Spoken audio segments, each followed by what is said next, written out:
अच्छा जनाब, काइनेमेटिक्स का चैप्टर हमारा चल रहा है। काइनेमेटिक्स के चैप्टर में अभी हम लोग क्वेश्चन नंबर 7 पर है। और क्वेश्चन नंबर 7 में आपको लेके जा रहे हैं मून पर। तो आपको कल मैंने एक टॉपिक पढ़ाया है, फ्री फॉल मोशन। तो फ्री फॉल मोशन में मैंने पढ़ाया था कि अगर एटमॉस्फेयर ना हो, ठीक है जनाब, अगर एटमॉस्फेयर ना हो और कोई रेजिस्टिव फोर्स ना हो और सिर्फ प्लेनेट की ग्रेविटेशनल फोर्स लग रही हो, तो it is called free fall motion. तो यहाँ पर भी कुछ ऐसा ही हो रहा है। मून पर आपको पता है एटमॉस्फेयर होता है नहीं है, और वहां पे किसी ऑब्जेक्ट को उन्होंने ऊपर से नीचे ड्रॉप कर दिया है और इसकी स्पीड और टाइम का ग्राफ आपको दिखा दिया है। क्वेश्चन का पहला पार्ट है, आपने t is equal to 0 second पे एक्सेलरेशन कैलकुलेट करना। अरिशा बेटा, मेरा आपसे क्वेश्चन है कि बताइए, स्पीड और टाइम का ग्राफ दिया हुआ है और आपसे एक्सेलरेशन पूछ रहे हैं, तो आप किस तरह एक्सेलरेशन बेटा कैलकुलेट करेंगे, बताइए अरिशा। ग्रेडियंट से, ठीक। अच्छा, 0 सेकेंड से अगर मैं यहाँ तक आऊँ, तो आप देखिएगा स्ट्रेट लाइन है। मैंने जो रेड कलर की लाइन बनाई है यहाँ तक स्ट्रेट लाइन है। तो अगर आप इस जगह पे देखें तो यहाँ पे टाइम की रीडिंग 50 सेकेंड पर है। और यहाँ से अगर आप इधर आ जाएं तो ये 900, 800, 700, वेलोसिटी 700 है, ठीक है जी। तो आपको पता है एक्सेलरेशन होता है final velocity minus initial velocity divided by time और ग्रेडियंट, और ग्रेडियंट, ठीक है जनाब। अच्छा जनाब, जब ग्रेडियंट पर आ जाएगा मामला, नहीं बेटा अब्दुल्ला आप नहीं है स्क्रीन में।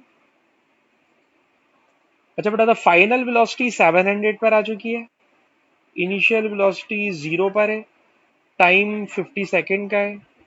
तो सॉल्व करेंगे तो एक्सेलरेशन आ जाएगा 14 मीटर पर सेकेंड स्क्वायर। तो ये तो बिल्कुल आसान सा पार्ट था, इसमें कोई प्रॉब्लम नहीं है। प्रॉब्लम यहाँ से आने लगेगी आपको। क्या प्रॉब्लम आ रही है? ये प्रॉब्लम मैं कल ही मैं आपको शामिल करूंगा, मुश्किल सवाल है। कह रहे 0 सेकेंड से 150 सेकेंड तक एक्सेलरेशन चेंज हो रहा है, एक्सेलरेशन चेंज हो रहा है। बेटा कल ही मुझे बताइए, अगर एक्सेलरेशन चेंज हो रहा है तो बोला है कोई कैलकुलेशन नहीं कीजिए, सिर्फ ग्राफ देख के बताइए कि आप किस तरह से कह सकते हैं कि एक्सेलरेशन चेंज हो रहा है और कैसा चेंज हो रहा है 0 से 150 सेकेंड तक। जी बेटा कलीम, आप बताइए मुझे।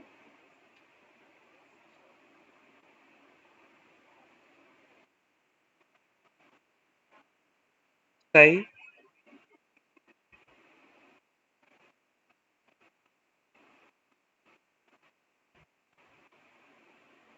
आपके ख्याल में एक्सेलरेशन इंक्रीज हो रहा है? ये गलत जुमला हो जाएगा ना, ये सेंटेंस गलत हो जाएगा। स्पीड इंक्रीज हो रही है, मैं मानता हूँ, स्पीड इंक्रीज हो रही है, मैं मानता हूँ। लेकिन आप ये नहीं कह सकते कि एक्सेलरेशन इंक्रीज हो रहा है। और ये वाली बात मैंने आपको कल भी बेटा बताई थी कि ओ लेवल्स की फिजिक्स में एक्सेलरेशन हमेशा कांस्टेंट होता है। बाई चांस होगा जैसे टर्मिनल वेलोसिटी वाले टॉपिक में, जिसमें एक्सेलरेशन में भी वेरिएशन आ रही होती है, ठीक है। लेकिन इसके अंदर गौर कीजिएगा कि इसके अंदर जो ग्राफ दिया ना बेटा, सिर्फ इस चीज को देखें कि 50 सेकंड से 150 सेकंड तक कलीम सही कह रहे हैं कि सर ये कर्व है, ये कर्व वर्टिकल होने की कोशिश कर रहे हैं। इसका मतलब है कि इसका ग्रेडियंट इंक्रीज हो रहा है, ठीक है ना। और ग्रेडियंट अगर इंक्रीज हो रहा है तो स्पीड इंक्रीज हो रही है, और स्पीड जो इंक्रीज हो रही है वो स्पीड इंक्रीज हो रही है जिसमें एक्सेलरेशन कांस्टेंट नहीं है। बेटा कलीम, आपकी बात सही है, आपकी वाली बात सही है कि इसके अंदर जो एक्सेलरेशन है वो एक्सेलरेशन भी इंक्रीज हो रहा है। आप सही कह रहे हैं। जब ग्रेडियंट इंक्रीज हो रहा है तो कहना पड़ेगा एक्सेलरेशन इंक्रीज हो रहा है। कल ही बेटा आप सही बोल रहे हो, ठीक है जी। क्योंकि स्पीड तो इंक्रीज हो ही रही है, पर स्पीड इंक्रीज होने के साथ साथ एक्सेलरेशन भी इंक्रीज हो रहा है। तो आपने बिल्कुल सही कहा कि कर ग्रेडियंट इज इंक्रीजिंग, और अगर ग्रेडियंट इंक्रीजिंग है तो एक्सेलरेशन भी इंक्रीजिंग है, क्योंकि कर्व वर्टिकल होने की कोशिश कर रहा है। करीम आपने बिल्कुल सही कहा बेटा, ठीक। अच्छा थोड़ा सा और आगे चले। कह रहे हैं during this time the thrust exerted by spacecraft by motor remains constant। Force constant लग रही है, फोर्स कांस्टेंट लग रही है। क्वेश्चन में खुद कह रहे हैं कि फोर्स कांस्टेंट है, ठीक है जनाब। सर फोर्स कांस्टेंट है, मास तो होता ही कांस्टेंट है, तो क्वेश्चन ये है कि एक्सिलरेशन किस तरह इंक्रीज हो सकता है। कह रहे स्टेट वन पॉसिबल रीजन, कोई ऐसी रीजन सोचें जिससे हम बता सकें कि एक्सेलरेशन इंक्रीज हो रहा है। तो जरा गौर से सुनना बेटा। कहते हैं सर जब कोई एयरक्राफ्ट नीचे से ऊपर उड़ना शुरू करता है तो उसमें सर जो फ्यूल होता है वो बर्न होना शुरू हो जाता है। सर जब फ्यूल बर्न होता है, पेट्रोल खर्च होता है, तो पेट्रोल का मास कम होने लगता है। और जब पेट्रोल का मास कम होने लगेगा तो आप गौर कीजिएगा कि मास के साथ एक्सेलरेशन इनवर्सली प्रोपोर्शनल है। तो कलीम की उस वाली बात पे जा रहा हूं कि एक्सेलरेशन इंक्रीज हो रहा है। क्यों इंक्रीज हो रहा है? क्योंकि फ्यूल बर्न हो रहा है, मास डिक्रीज हो रहा है, फ्यूल का मास डिक्रीज हो रहा है। So acceleration is increasing. ठीक है जनाब। एक्सेलरेशन क्यों इंक्रीज हो रहा है? क्योंकि सर फ्यूल जलने से फ्यूल का मास कम हो रहा है, फ्यूल का मास कम होने से एयरक्राफ्ट का टोटल मास कम हो रहा है, मास कम होने से एक्सेलरेशन बढ़ता जा रहा है। एक बात। एक और रीजन जो दिमाग में आ सकती है बेटा वो क्या, गौर से सुनना। जब कोई स्पेस क्राफ्ट जमीन से या मून से जितना दूर जाने लगता है, ठीक है जनाब, उस पर जमीन की या मून की फोर्स ऑफ ग्रेविटी कम होने लगती है। और अब फोर्स ऑफ ग्रेविटी कम होने लगेगी ना, तो एक्सेलरेशन ऑटोमेटिकली बढ़ने लगेगा। ठीक है ना। जो फोर्स नीचे खींच रही है, ठीक है ना, जमीन खींच रही है या मून खींच रहा है, फोर्स ऑफ ग्रेविटी अगर कम होने लगेगी तो एक्सेलरेशन बढ़ने लगेगा। तो मार्किंग स्कीम के अंदर ये दोनों बातें लिखी हुई है। ठीक है ना। एक तो ये वाली बात लिखी हुई है कि फ्यूल जलने से फ्यूल का मास कम हो रहा है, इसलिए एक्सेलरेशन इंक्रीज हो रहा है। दूसरी रीजन क्या बता रहा हूं बेटा? दूसरी रीजन मैं ये बता रहा हूं कि जो जी होता है जिसको बोलते हैं ग्रेविटी, ठीक है जनाब, तो सर वो ग्रेविटेशनल जो फोर्स है ना, जैसे जैसे ऊपर जाते जा रहे हैं तो ग्रेविटी कम होती जा रही है। ग्रेविटी कम हो रही है इसलिए एक्सेलरेशन बढ़ रहा है। ठीक है जी। अच्छा जी, सी पार्ट बहुत आसान है, कराऊंगा नहीं, लेकिन विजदान से पूछूंगा। विजदान बेटा बताओ सी पार्ट में करेंगे क्या? कह रहे हैं calculate distance 200 to 300 second. Wijdan बेटा बताइए, 200 सेकेंड से 300 सेकेंड तक का डिस्टेंस निकालना है और ग्राफ स्पीड टाइम है। क्या करेंगे बेटा? विजदान बताइए। एरिया अंडर द ग्राफ निकालेंगे 200 से 300 सेकेंड तक का। और विजदान बेटा मुझे बताएंगे ये कौन सी शेप बन गई है? हाँ बेटा ये शेप कौन सी बन रही है ज्योमेट्री की? विजदान। हाँ ना, जब तो पूछ रहा हूँ। यार विजदान मुझे लगता है तुम घर पे बैठ के काम करते नहीं हो। करो तो फिर बताओ ना यार, नाम बताओ ना। इसका नाम होता है ट्रेपीजियम। ठीक है जनाब। इसका नाम ट्रेपीजियम होता है। और कल सैफ ने मुझसे कहा था सर मैं तो इसको इस तरह से करूंगा कि पहले ऊपर वाले हिस्से को काट के ट्रायंगल बना लूंगा और फिर नीचे का रेक्टेंगल बना लूंगा, तो वो भी अपनी जगह सही है। ठीक है जी। लेकिन मेरे ख्याल में ट्रेपीजियम ज्यादा आसान होता है। अच्छा ये बताओ विजदान, ट्रेपीजियम के एरिया का फॉर्मूला क्या होता है?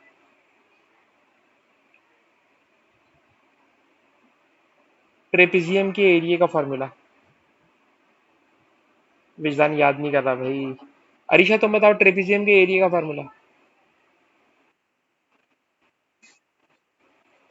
सही जनाब, half into sum of parallel sides, length of sum of parallel sides into altitude।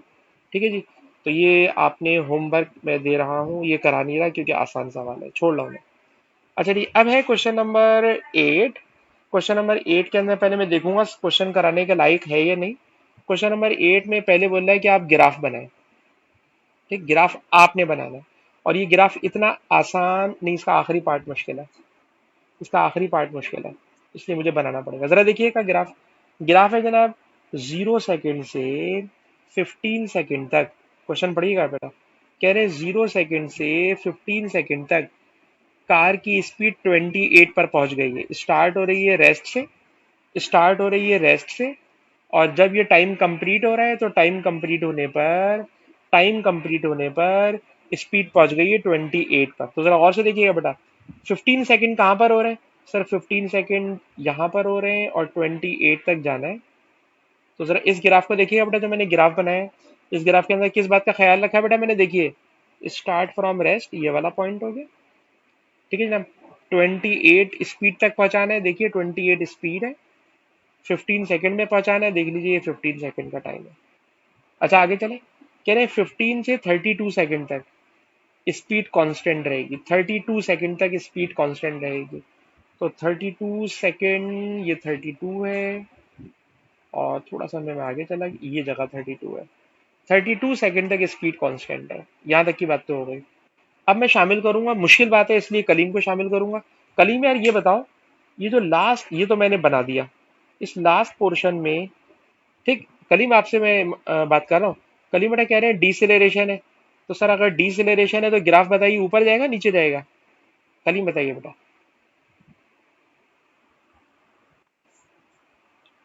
डिसेलेरेशन है ना बेटा, तो स्पीड नीचे आएगी। हाँ नीचे आएगा, ठीक है ना, डिसेलेरेशन है, ग्राफ नीचे आएगा। कांस्टेंट स्पीड है, कांस्टेंट डिसेलेरेशन है, तो स्ट्रेट लाइन होगी, नीचे आ रही होगी। ठीक, जी जी, if the deceleration is constant it means the graph will be straight line.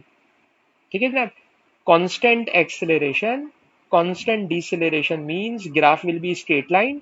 If there is deceleration, then obviously straight line will be drawn in downward direction. पर डाउनवर्ड डायरेक्शन में ये खत्म कहां पर होगी, मुझे ये सवाल है आपसे। हाँ बेटा मुझे बात बताएंगे किस जगह पर खत्म होगी, ये लाइन किस जगह पे खत्म होगी? मेरा क्वेश्चन ये भी हो सकती है लाइन, ये भी हो सकती है, ये भी हो सकती है, ये भी हो सकती है, पता नहीं क्या होगी। और क्योंकि क्वेश्चन में उसने बोला है कम टू रेस्ट, उसने रुक जाना है, इसलिए आप देख लें सबको मैं नीचे लेकर आ गया। तो बेटा आप मुझे बताएंगे इसमें से कौन सा आंसर मैं बना लूं? कलीम आप मुझे मशवरा दीजिए।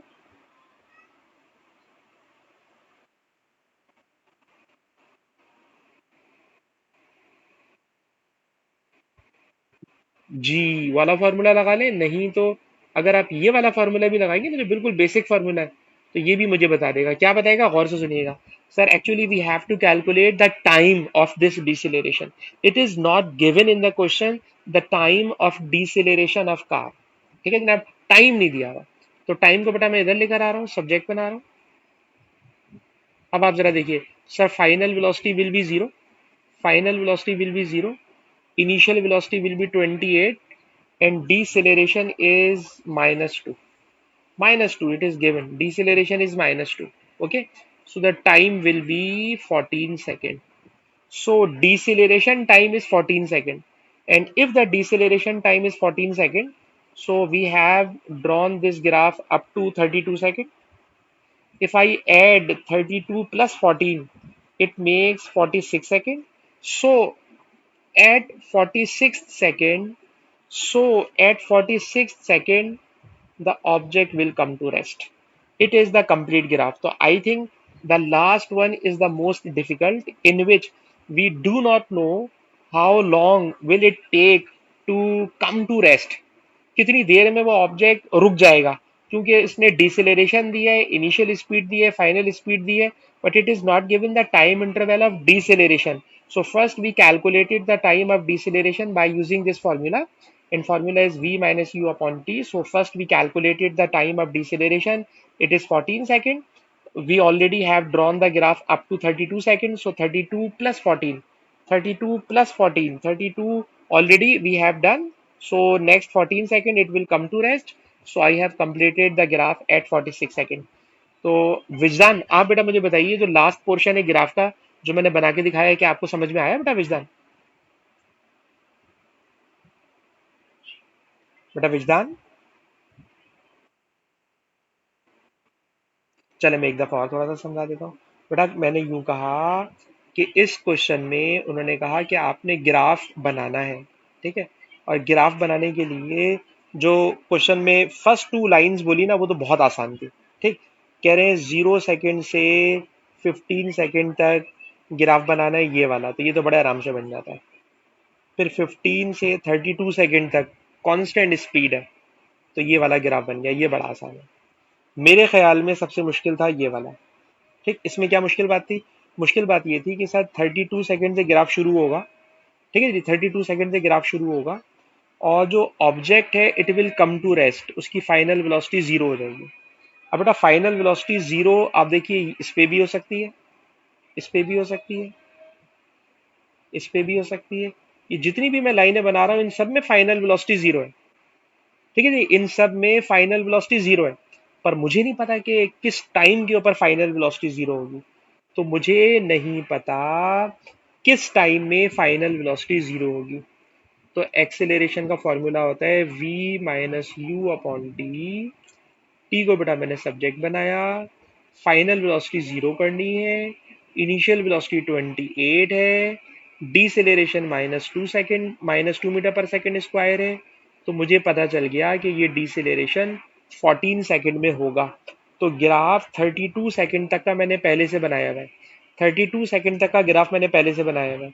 अगर मैं फर्दर 14 सेकेंड पे चला जाऊं तो मैंने ये बात पकड़ ली कि 46 सेकेंड पर the object will come to rest. The object will come to rest. तो 46 सेकेंड मैंने ग्राफ में देखा, ये 46 सेकेंड है, और 46 सेकेंड को पकड़ के मैंने ग्राफ से ज्वाइन कर दिया। क्योंकि मैंने पूरा सवाल दोबारा रिपीट किया है, इसलिए मैं पूछूंगा विजदान से कि जो तीसरा ग्राफ है इसके ऊपर कुछ भी कमेंट्री करके बताइए बेटा। ये जो तीसरा ग्राफ है मैंने 2 दफा बड़े आराम से समझाया बेटा। विजदान बताइए तीसरे ग्राफ को।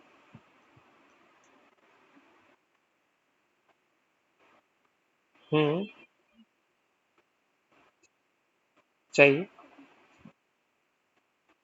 सही। ठीक है। सही।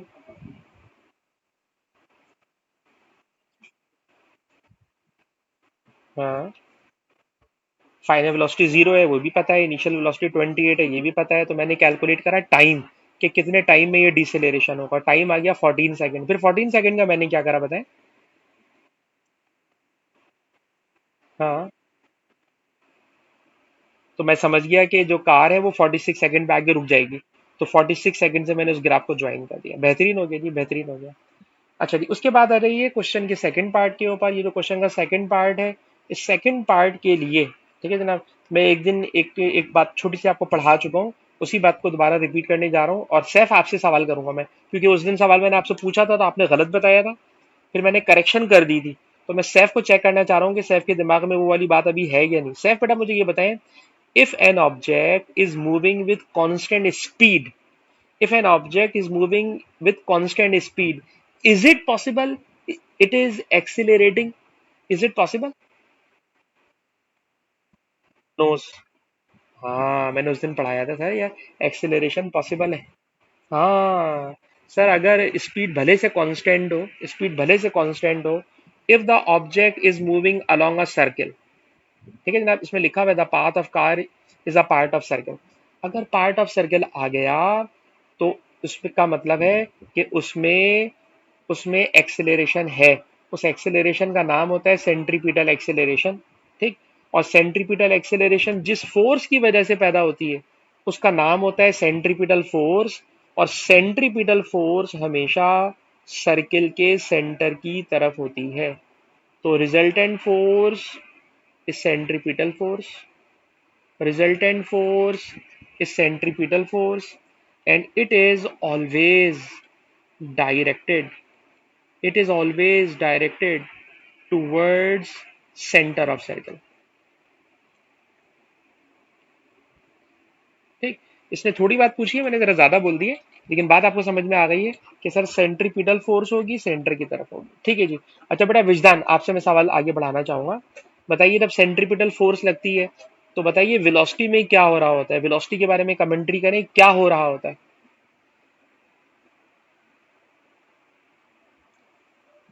एक ऑब्जेक्ट है सर्कुलर पाथ पे मूव कर, हाँ बोले बोले बोले, क्या हो रहा होगा वेलोसिटी में।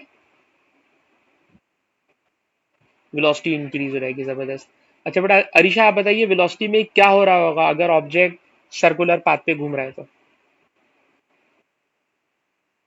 जी असल बात बताइए है यार विजदान भाई, वेलोसिटी की डायरेक्शन मुसलसल चेंज हो रही होगी। वेलोसिटी की डायरेक्शन मुसलसल चेंज हो रही होगी। तो मैं ये लिखूंगा the direction of tangential velocity, the direction is changing, बस काफी है क्योंकि उसने वेलोसिटी की वर्ड तो खुद ही यूज कर लिया है।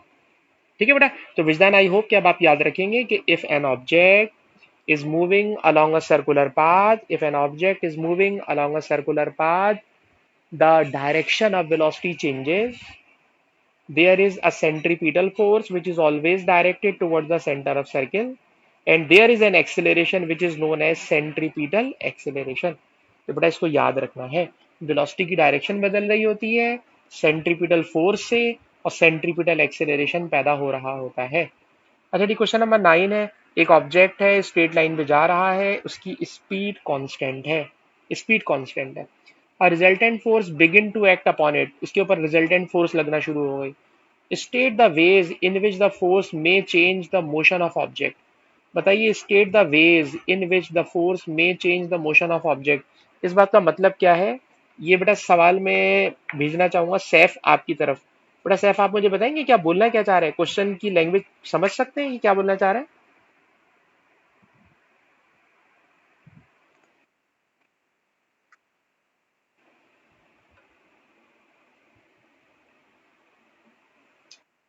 और इसमें अच्छी खासी लाइनें दी हुई और 2 मार्क का क्वेश्चन है। चले मैं इसको एक्सप्लेन कर देता हूँ, ठीक है बेटा, मैं इसको एक्सप्लेन करने जा रहा हूँ। या अरीशा बेटा, आप इस क्वेश्चन को समझ सकती हैं क्या बोलना चाह रहे हैं? नहीं समझ में आ रही बात ना, क्योंकि बात है भी मुश्किल, मैं आपको बताऊं, ठीक है। अरे जरा सुनिएगा, मैं 3 केस बना रहा हूँ, 3 केस मैंने ड्रॉ कर दिए। केस नंबर 1, केस नंबर 2 और केस नंबर 3 में मैं इसको अभी एक्सप्लेन करता हूँ। जरा केस नंबर 1 में है, देखिए एक कार है, वो जा रही है कांस्टेंट स्पीड से, ठीक, लिखा हुआ है कि कांस्टेंट स्पीड से कोई ऑब्जेक्ट जा रहा है, फॉर एग्जांपल उसकी स्पीड है 10 मीटर पर सेकेंड, ठीक। आपने उसके ऊपर एक फोर्स लगा दी, जैसी फोर्स लगाओगे तो कह रहा है स्टेट द वेज, कौन कौन से वेज हो सकते हैं जो इसकी मोशन को चेंज कर दें। तो मोशन को चेंज होने में क्या क्या हो सकता है, गौर से सुनिएगा। सर, अगर फोर्स सेम डायरेक्शन में लगी तो वो इसकी स्पीड को बढ़ा देगी। तो number 1 first way, if force is in the direction of motion,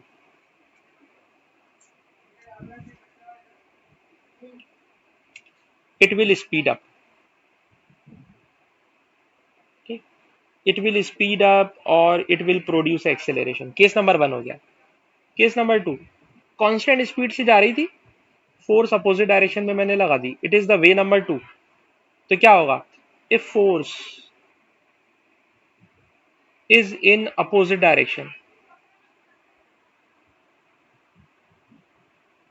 opposite direction क्या करेगी, इट विल स्पीड डाउन, ठीक, और डिसेलेरेट, उसकी स्पीड को कम कर देगी। 2 वे हो गए। तीसरा तरीका बताइए क्या हो सकता है?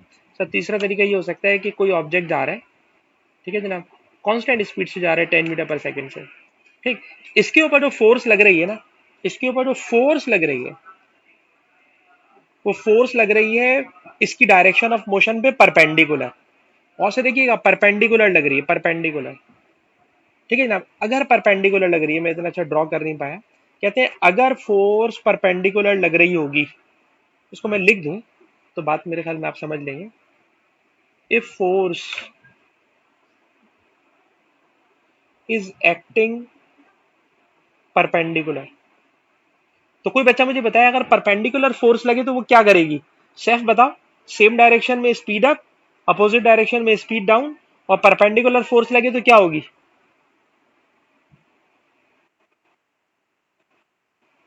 It will change the direction, it will change the direction, वो ऑब्जेक्ट की डायरेक्शन को चेंज कर देगी।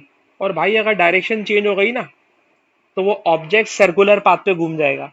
और आपको याद है, जहां ऑब्जेक्ट सर्कुलर पाथ पे घूमे, ऐसी मोशन को हम लोग कह देंगे सर्कुलर मोशन।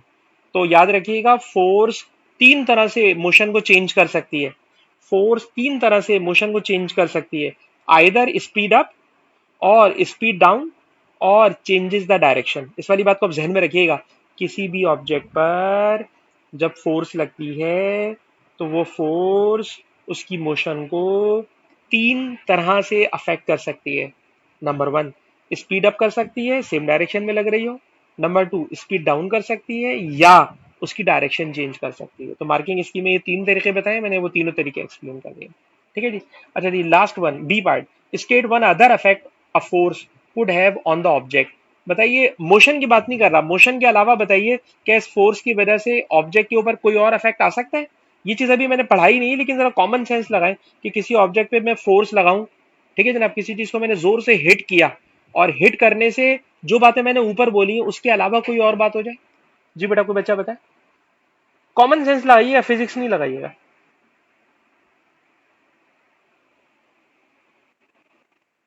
बिल्कुल सही, it will change the shape. ठीक है जनाब, it will change the shape और साइज। ठीक है जनाब, शेप खराब कर देगा, साइज खराब कर देगा, डिफॉर्मेशन प्रोड्यूस कर देगा। तो ज्यादा इजी वर्डिंग होती है कि इट प्रोड्यूस डिफॉर्मेशन। तो डिफॉर्मेशन अभी हम आगे चल के पढ़ेंगे, लेकिन ये वाली बात याद रखिएगा, there are total four effects, three effect on motion and fourth effect is in its shape, shape change कर सकता है। ठीक है जी। अच्छा जी, चलिए और आगे चलते हैं। और अब मुझे नजर आ रहा है कि ज्यादातर क्वेश्चन में फोर्सेस फोर्सेस की बात कर रहे हैं, तो अच्छी बात है कि हमें लग रहा है कि हम डायनेमिक्स के क्वेश्चन भी साथ साथ कर रहे हैं। ठीक है जी। क्वेश्चन के सी पार्ट में आ जाए। The mass of car is 1400 kilogram. पहली बात नोट कर ली मैंने कि इसका मास 1400 किलोग्राम है। इनिशियली रेस्ट पर है। इस पे फोर्स लग रही है 3500 न्यूटन की। स्पीड 30 मीटर पर सेकंड पे चली गई है। पहले तो पूछ रहे हैं एक्सिलेरेशन बताएं। क्या कैलकुलेट करना है बेटा? एक्सिलेरेशन। तो सर अगर एक्सिलेरेशन कैलकुलेट करना हो तो फॉर्मूला होता है F=ma। फोर्स लग रही है 3500 न्यूटन, मास है 1400 kg। एक्सिलेरेशन आप कैलकुलेट कर लोगे। ठीक। तो एक्सिलेरेशन अगर आपके पास कैलकुलेटर है तो एक्सिलेरेशन कैलकुलेट करके बेटा मुझे बता दें। और मेरे ख्याल में ये आ जाएगा 2.5 मीटर पर सेकेंड स्क्वायर। ठीक है बेटा, ये आप कैलकुलेटर से कर लोगे, 2.5 मीटर पर सेकेंड स्क्वायर आ जाएगा। इसमें कोई खास मुश्किल बात नहीं है। F=ma। फोर्स 3500 न्यूटन, मास 1400, डिवाइड किया तो एक्सिलरेशन आ गया। अब कह रहे हैं जनाब टाइम बताएं कितना टाइम लगा है। तो सर हमें अगर एक्सिलरेशन पता हो तो एक्सिलरेशन से टाइम निकाल सकते हैं, जैसे अभी ऊपर ग्राफ में निकलवाया था मैंने। ठीक। टाइम को एक्सिलरेशन की जगह ले आए, एक्सिलरेशन को टाइम की जगह लेकर आ जाए, और अब सारी वैल्यूज सब्स्टिट्यूट कर दें। ठीक। फाइनल वेलोसिटी 30 है, इनिशियल वेलोसिटी 0 है, एक्सेलरेशन अभी भी निकाला है 2.5 है, और 30 को बटा 2.5 से डिवाइड करोगे तो टाइम आ जाएगा 12 सेकेंड।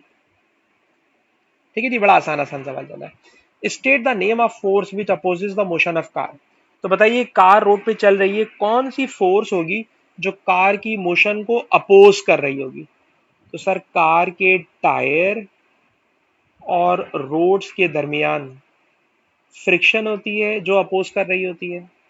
ठीक। इसके अलावा जब कार चल रही होती है तो कार को एयर अपोज कर रही होती है, इसको कह देते हैं एयर रेजिस्टेंस।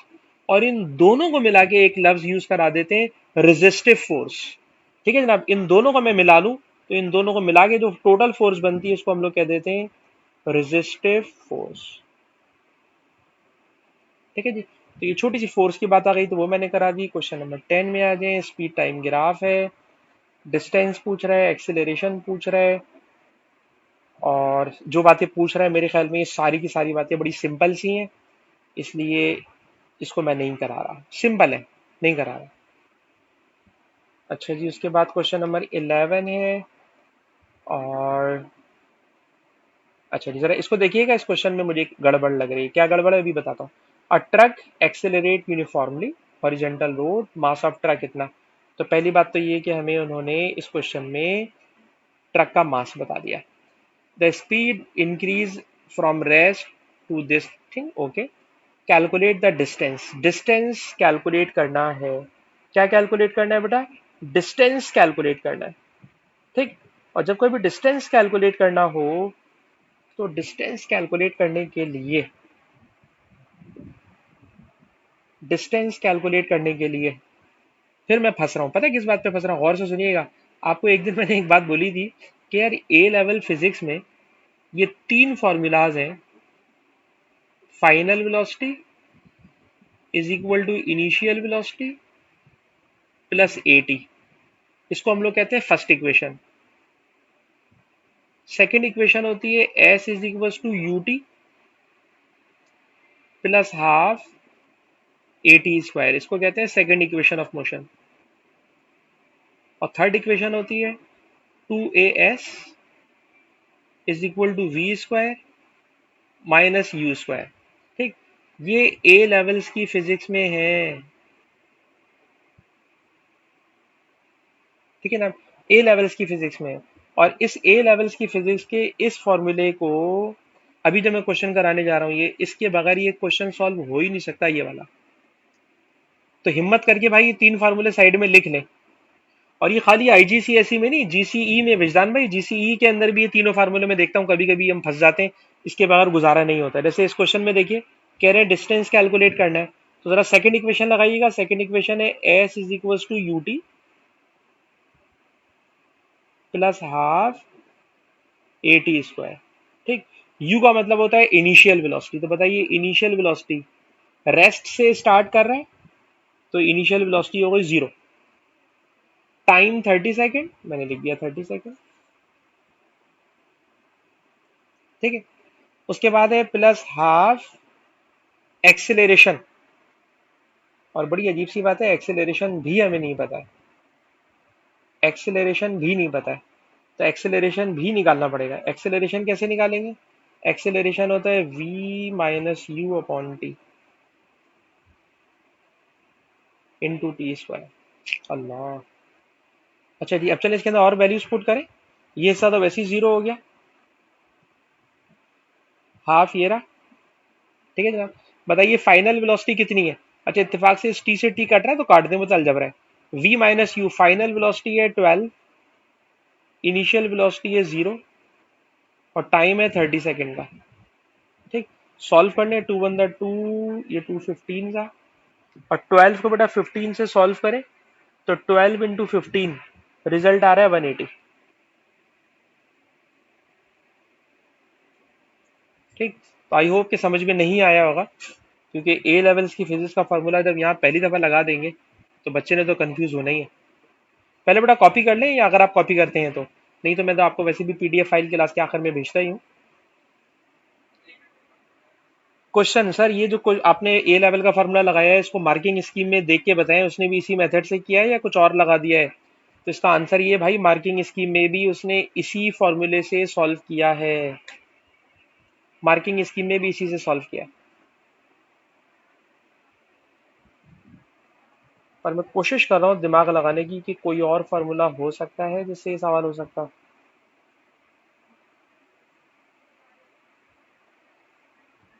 अच्छा, मेरे दिमाग में एक फार्मूला आ रहा है, लगाने की कोशिश करता हूँ, पहले आप लोग नोट कर लें। तो सुनिएगा, एक और फार्मूला मेरे दिमाग में आ रहा है, मैं लगा के देखता हूँ वाला।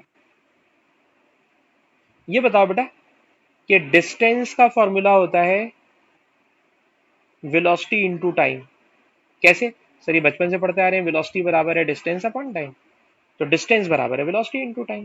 ठीक, कहते हैं अगर वेलोसिटी कांस्टेंट हो, अगर वेलोसिटी कांस्टेंट हो, ठीक है जनाब, तब तो ये वाला फार्मूला लगाते हैं।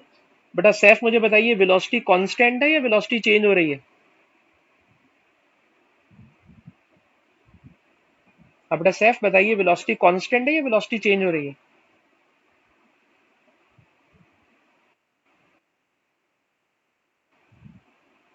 चेंज हो रही है ना यार, रेस्ट से 12 तक आ रहा है ना। हाँ, वेलोसिटी चेंज हो रही है। और जब कभी वेलोसिटी चेंज हो रही हो ना, वेलोसिटी चेंज हो रही है, तो हम पता है क्या कहते हैं बच्चों से? कहते हैं इस वेलोसिटी का ना एवरेज ले लो। अगर वेलोसिटी चेंज हो रही है तो वेलोसिटी का क्या ले लें? एवरेज ले लो। एवरेज कैसे लेते हैं बताएं? सर एवरेज लेने के लिए दोनों वेलोसिटीज को प्लस करते हैं और 2 से डिवाइड करा देते हैं, एवरेज वेलोसिटी। और टाइम कितना दिया हुआ है? 30 सेकेंड का टाइम दिया हुआ है। ठीक, और इस मेथड से भी आप सॉल्व करोगे तो इसका आंसर आ जाएगा 180 मीटर। ठीक, तो मार्किंग स्कीम में भाई उसने इसी मेथड से किया है, ये मार्किंग स्कीम वाला मेथड है। अच्छा, ये जो मैंने आपको शीट स्कैन करके भेजता हूँ, इसके अंदर आखिर में ना मार्किंग स्कीम लगी हुई है, इसमें आप देखिएगा बिल्कुल लास्ट में मार्किंग स्कीम लगी हुई है। नहीं लगी हुई है तो मुझे बताइएगा, मैं स्कैन करके भेज दूंगा। ठीक है ना, ताकि आपको भी एक आइडिया होता रहे कि पेपर में क्वेश्चन किस तरह का आता है। तो मैं अपनी बात को दोबारा रिपीट कर रहा हूँ, दोबारा गौर से सुनिएगा, फिर अरीशा आपसे कमेंट्री करवाऊंगा। अरीशा बेटा अलर्ट रहिएगा। सर इस क्वेश्चन में एक ट्रक है, वो स्टार्ट फ्रॉम रेस्ट है, 30 सेकेंड में उसकी वेलोसिटी 12 हो चुकी है, डिस्टेंस पूछ रहा है। ठीक, डिस्टेंस का फॉर्मूला इसमें आ जाइएगा। सर डिस्टेंस बराबर होता है वेलोसिटी इंटू टाइम। डिस्टेंस बराबर होता है वेलोसिटी इंटू टाइम। अगर वेलोसिटी कांस्टेंट होती तो खाली वेलोसिटी ले लेते, वेलोसिटी चेंज हो रही है तो एवरेज लेंगे। एवरेज के लिए दोनों वेलोसिटी को प्लस करा, डिवाइडेड बाय 2 कर दिया। 30 सेकेंड का टाइम था, उससे मल्टीप्लाई करा तो रिजल्ट आ गया 180 मीटर। ठीक। हाँ बेटा अरीशा, इतने पोर्शन को कमेंट करके बताइए क्या हो रहा है इस क्वेश्चन में। अरीशा बेटा।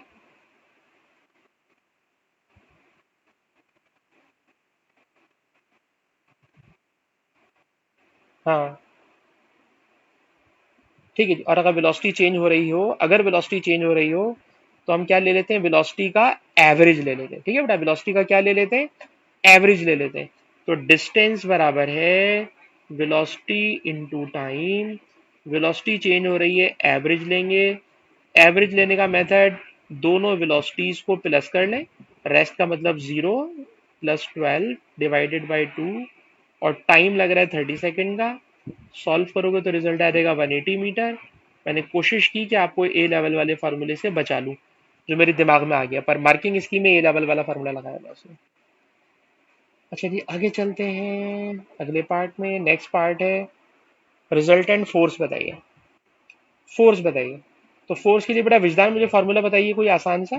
फोर्स का एक ही फार्मूला भी अब तक हम लोगों ने पढ़ा है, F equal to M A. ठीक। जहां लिखा हुआ है मास, मास की जगह लिख दीजिए 2 एक्सपोनेंट 4। जहां लिखा है एक्सेलरेशन, एक्सेलरेशन होता है final velocity minus initial velocity divided by time. और इसको सॉल्व करोगे तो रिजल्टेंट फोर्स आ जाएगी। ठीक है, वो तो आ जाएगी, कोई ऐसा मसला नहीं। लेकिन इस देखिए इतने आसान सवाल को करने के 4 मार्क है, और इस सवाल के लिए 2 मार्क रखे हैं, हैरत की बात है। अच्छा, to maintain a uniform acceleration forward force on the truck must change, explain why. इस बात का क्या मतलब है, पहले पढ़ लें फिर मैं इसको एक्सप्लेन करता हूँ। पहले पढ़िए इस बात को, कहना क्या चाह रहा है।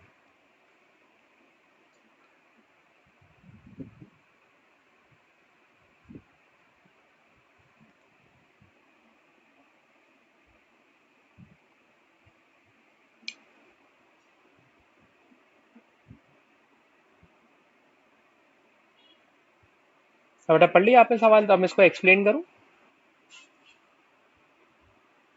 एक्सप्लेनेशन बेटा ये है कि ये मुझे बताइए कि जब मैंने कल की क्लास में टॉपिक पढ़ाया था टर्मिनल वेलोसिटी।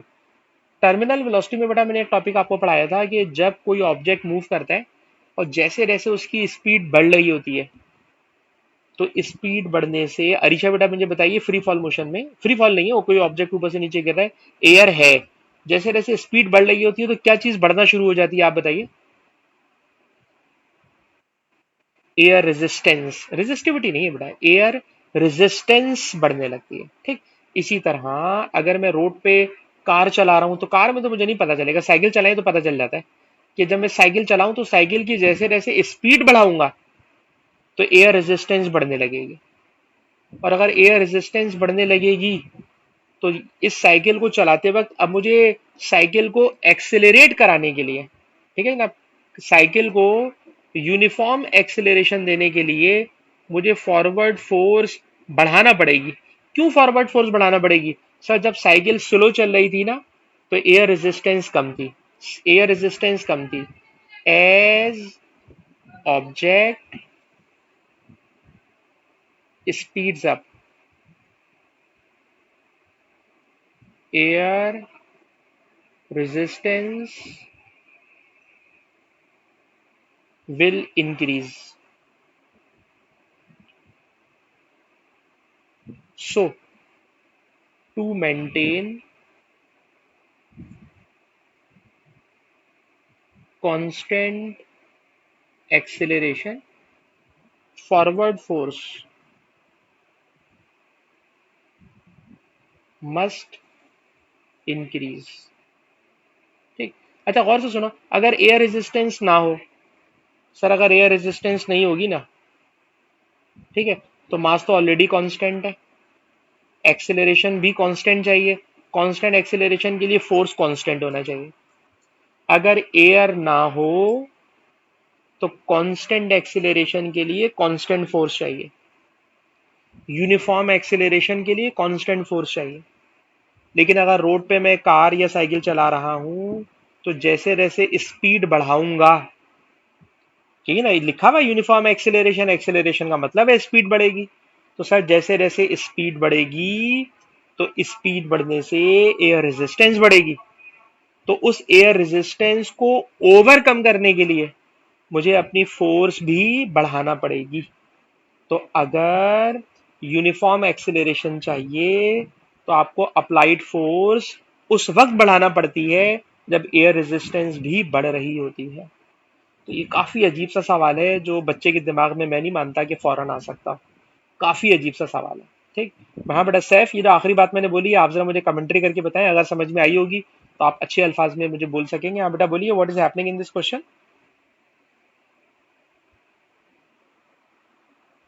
या नहीं समझ में आया ना? ठीक है, मैं दोबारा समझा रहा हूँ, मैं आपको दोबारा समझाता हूँ। मैं दोबारा यूं समझाने जा रहा हूँ कि देखिए, अगर इस फॉर्मूले को आप देखें, F equal to M A, ठीक है जनाब, F equal to M A, कह रहे हैं अगर आपको यूनिफॉर्म एक्सेलरेशन चाहिए, तो बेटा सैफ मुझे बताओ, अगर एक्सेलरेशन यूनिफॉर्म यानी कांस्टेंट एक्सेलरेशन चाहिए, तो मास तो ऑलरेडी कांस्टेंट होता है, तो बताइए फोर्स भी क्या होना चाहिए, आप बताइए बेटा। कांस्टेंट होना चाहिए। Sir mass constant, acceleration constant, तो फोर्स मस्ट बी कांस्टेंट, ऐसे ही होना चाहिए, ये तो नॉर्मल बात है। ठीक। अब इस सवाल में आ जाइए एबनॉर्मल बात। एबनॉर्मल बात क्या है? सर वो सवाल में खुद फरमाइश कर रहा है कि एक्सेलरेशन तो यूनिफॉर्म है, लेकिन फॉरवर्ड फोर्स को चेंज करना है, इसको वजह बताएं क्यों चेंज करना पड़ रही है उसको। एक्सेलरेशन कांस्टेंट चाहिए, एबनॉर्मल केस है।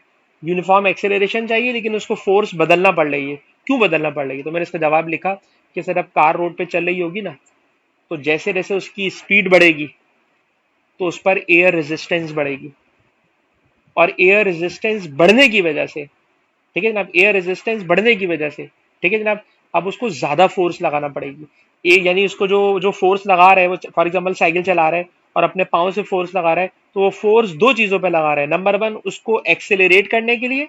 नंबर टू, जो एयर की रेजिस्टेंस बढ़ गई है उसका मुकाबला करने के लिए। तो मैं अपनी फाइनल अल्फाज बोल के सैफ आपकी तरफ अल्फाज लेके जाना चाह रहा हूँ, गौर से सुनिएगा। Sir in general, in general, when acceleration is constant, force remains constant. But in this question, it is required, acceleration is constant, but force is changing. Why? So the answer is, sir, as the car speeds up, air resistance is increasing. When air resistance is increasing, to maintain uniform acceleration, forward force must increase. अगर वो increase नहीं करेगा, uniform acceleration मिलेगा ही नहीं, क्योंकि इसके अंदर हवा का नया फैक्टर आ गया। तो काफी अजीब सा सवाल है, मैं बार बार आपसे कह रहा हूं, अगर हवा नहीं होती, अगर हवा नहीं होती, अगर हवा नहीं होती, तो कांस्टेंट एक्सेलरेशन के लिए कांस्टेंट फोर्स होती है। लेकिन अगर हवा है, तो जैसे जैसे स्पीड बढ़ेगी, तो एयर रेजिस्टेंस बढ़ेगी। उस एयर रेजिस्टेंस को ओवरकम करने के लिए आपको फॉरवर्ड फोर्स बढ़ाना पड़ेगी। एयर की रेजिस्टेंस को ओवरकम करने के लिए आपको फॉरवर्ड फोर्स बढ़ाना पड़ेगी, वरना यूनिफॉर्म एक्सेलरेशन पैदा नहीं होगा। हाँ बेटा सैफ बोल के बताइए।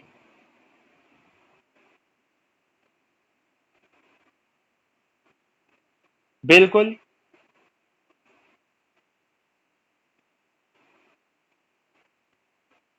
हाँ जी, बस ये स्पेशल केस आ गया सर, वरना इन जनरल ऐसा नहीं होता। तो याद रखिएगा कि भाई ओ लेवल्स में, आईजीसीएसई में, जीसीई में यूजुअली ये करते हैं कि कोई एक आध पार्ट इतना अजीब सा डाल देते हैं जिसमें ये भी शामिल है, कि मैं नहीं समझता कि उसका आंसर बच्चा कर सकता हूँ, ये भी उन्हीं में से एक है। अच्छा जी, आगे चलें। स्केलर वेक्टर अभी मैंने पढ़ाया नहीं है आपको। फिर डिस्टेंस टाइम ग्राफ आ रहा है, और ये पूरा का पूरा क्वेश्चन वेक्टर का है। वेक्टर का पूरा क्वेश्चन है, वेक्टर अभी हम लोग नहीं कर रहे। अच्छा जी, क्वेश्चन नंबर 13 है। क्वेश्चन नंबर 13 में डिसेलेरेशन पूछ रहा है।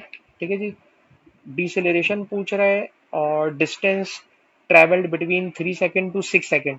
तो 3 सेकेंड से 6 सेकेंड तक का डिस्टेंस पूछ रहा है। तो डिस्टेंस तो आराम से आ सकता है। 3 सेकेंड ये रहा, सॉरी 3 सेकेंड ये रहा। 3 सेकेंड से 6 सेकेंड तक का डिस्टेंस पूछ रहा है।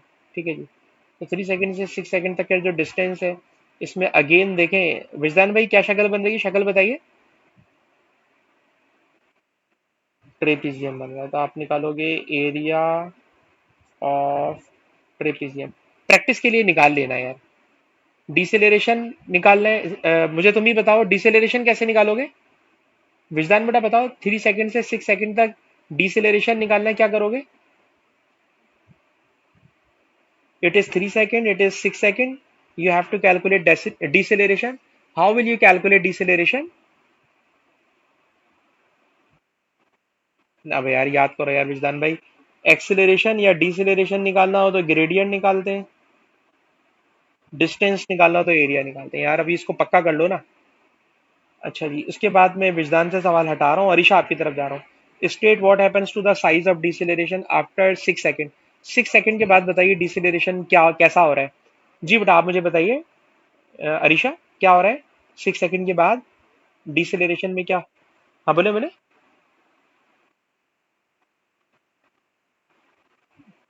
बिल्कुल, ये तो सबक मुझे लग रहा है कि अरीशा ने बहुत पक्का कर लिया। जबरदस्त, बेहतरीन जी।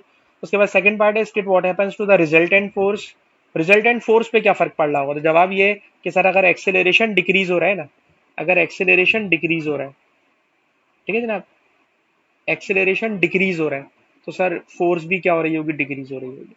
ठीक, तो आपने बेटा बिल्कुल सही बात बोली है कि ग्रेडियंट कम हो रहा है तो एक्सेलरेशन कम हो रहा है।